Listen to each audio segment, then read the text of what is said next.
Hello à tous et bienvenue sur Vivre un Pro, la chaîne d'un pro et notamment d'un pro appliqué. Aujourd'hui une vidéo pour vous parler du regard. Qu'est-ce que ça veut dire du regard? Tout simplement, lorsque vous intervenez, il est possible que parfois vous demandiez aux personnes de bien se regarder lorsqu'ils vont faire certains exercices. C'est le cas pour vraiment de nombreux exercices comme le jeu des ballons par exemple, IA, je sais pas, 1, 2, 3, 4, 5, 6, 7, enfin voilà, différents types d'exercices où potentiellement on peut demander aux personnes de se regarder.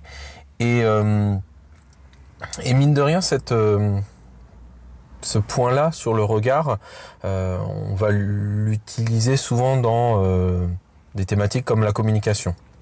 Alors, vous l'utilisez peut-être ailleurs, hein, mais moi, en tout cas, souvent dans la communication, je vais en parler.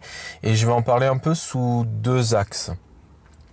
Le premier, c'est un peu un axe d'expérience, au sens où, quand j'ai fait une petite pause dans mon activité psychologue, c'est-à-dire qu'en dehors des ressources humaines, pendant 3 ans, j'ai travaillé avec des enfants qui avaient des troubles autistiques. Et avec ces enfants, je sais pas comment dire, mais on en revient vraiment à des bases, on en revient à, je sais pas, à l'essentiel de l'humain un petit peu.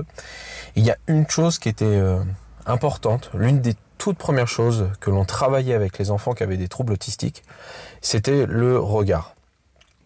Si vous demandez à des personnes qui ont des troubles autistiques et qui aujourd'hui peuvent parler, vous dire les choses comment elles le sentent, souvent des autistes Asperger, ils vont vous dire que le regard c'est très très dur. C'est très dur de regarder dans les yeux de quelqu'un. Et je pense que c'est aussi le cas pour des enfants qui ont des troubles autistiques et qui ne peuvent pas parler. Alors bon, il y a une multitude de troubles autistiques.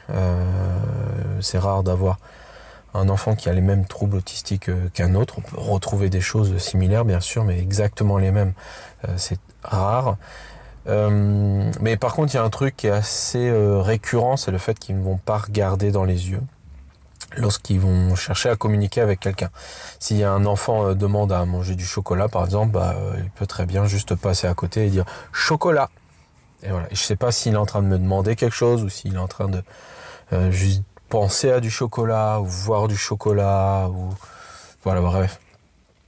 Donc du coup, on va travailler le regard en demandant si c'est possible de regarder la personne pour montrer qu'il cherche à communiquer avec la personne, à demander quelque chose.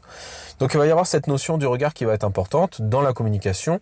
Et comme je vous dis, avec les enfants qui ont des troubles autistiques, on en revient un peu aux bases, aux essentiels.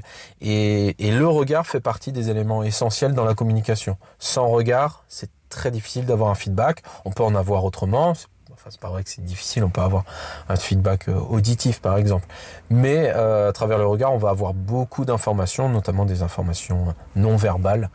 Et c'est pour ça que voilà, le regard, regarder les personnes, c'est un peu un élément de base. Et puis il va y avoir une deuxième chose, on parle des fois de se connecter à l'autre. Se connecter à l'autre, alors je sais pas quelle est votre définition de se connecter à l'autre. J'ai pas forcément une définition, mais par contre, je vais m'appuyer sur différentes expériences qui ont eu lieu. Je ne sais pas exactement quelle est la validité de ces expériences. Quand je dis validité, c'est-à-dire dans quelle mesure il y a des biais, il y a des choses qui biaisent un petit peu les résultats. Tout ce que je sais, c'est que globalement, regarder longtemps quelqu'un dans les yeux, ça n'est pas anodin. J'ai pas vu qu'il n'y avait pas d'effet. Après les effets, il y a Arthur Aron qui avait une théorie comme quoi il suffisait de se regarder pendant 4 minutes dans les yeux pour tomber amoureux. Bon, c'était peut-être un peu une image pour dire que globalement, en regardant quelqu'un pendant 4 minutes dans les yeux, il pouvait se nouer une relation déjà avec la personne. En tout cas, il restait quelque chose de ce qui venait de se passer avec la personne et de regarder pendant 4 minutes. Et donc, il y a d'autres expériences comme ça qui ont été réalisées, soit de manière vraiment scientifique, soit par des personnes qui ont voulu tester, comme des cabinets de communication ou autres. et qui, lorsqu'il faisait l'expérience, se rendait compte qu'il y avait quand même à chaque fois quelque chose qui se créait, au sens où des fois il y avait des gens qui pleuraient, il y a des gens qui se touchaient, il y a des personnes qui, lorsqu'on leur posait la question après, disaient que oui, il y avait vraiment, ils avaient le sentiment d'avoir vraiment vécu quelque chose de particulier avec la personne, alors qu'elles se connaissaient pas forcément. Il y a différents groupes comme ça qui ont été menés,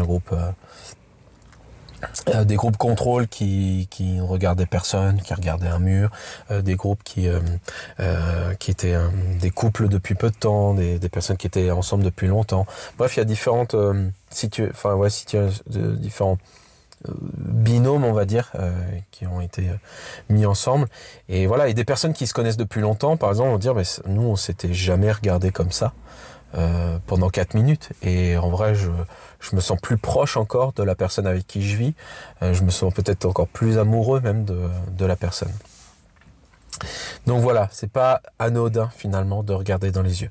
Attention, il y a aussi un chercheur italien qui a montré que qui a fait une expérience, et dans cette expérience, on voit que lorsqu'on regarde une personne pendant 10 minutes, il se passe d'autres choses et en fait le visage de l'autre se déforme, on voit des hallucinations, enfin voilà.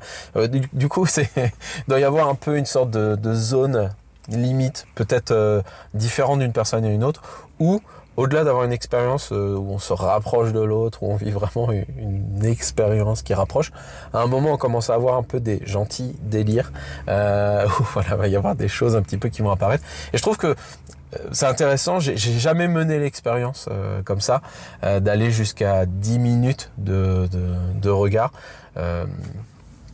Pourtant c'est rien, quoi, je veux dire, sur un atelier de 2 heures, se prendre juste 10 minutes pour regarder l'autre, mais je trouverais ça intéressant juste pour l'expérience.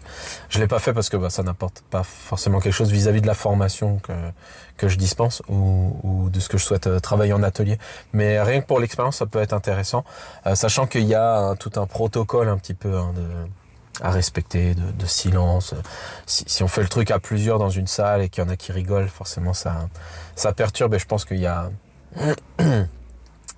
il y a des choses un petit peu qui changent et qui nuisent peut-être à la réalisation de l'expérience. Bref, je voulais faire un petit peu une vidéo qui change et de parler un peu de ce que parfois on peut voir en atelier, des thématiques. Bon, j'en ai déjà parlé avec la prise de risque, sortir de sa zone de confort, enfin je sais plus ce que j'avais fait aussi, mais voilà, je trouve intéressant aussi de parler parfois de ce que l'on aborde lors des formations.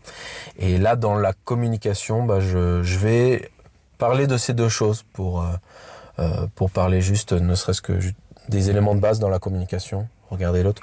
Mais regarder l'autre, ça n'est pas anodin, et il suffit parfois de regarder plus longtemps la personne pour qu'il se crée réellement quelque chose. Voilà. Je vous souhaite à tous une excellente journée ou fin de journée, et vous dis à très bientôt sur Vivre un Pro. Ciao, ciao tout le monde.